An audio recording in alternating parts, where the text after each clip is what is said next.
Hello everyone, today through this video I will tell you all about the chapters of IPC and their section. This is a basic knowledge video, so let's start. भारतीय दंड संहिता 1860 का 45वां अधिनियम है। संहिता में 23 total chapters हैं और 511 sections हैं, जिसको संहिता को 1 जनवरी 1862 से क्या किया गया, लागू किया गया। सबसे पहला चैप्टर ये बताता है सेक्शन 1 to 5।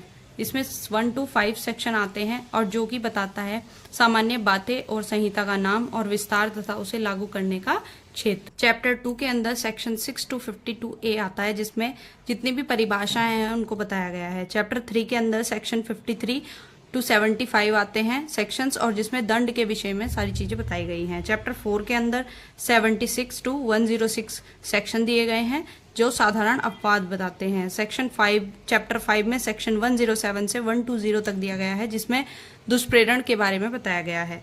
चैप्टर 5A है, जिसमें सेक्शन 120A और 120B ही हैं केवल, जो आपराधिक षड्यंत्र के बारे में बताते हैं। चैप्टर 6 जो है वो सेक्शन 121 से लेकर 130 तक के हैं सेक्शन उसमें, जिसमें राज्य के विरुद्ध अपराध के विषय में बताया गया है। नेक्स्ट चैप्टर है 7।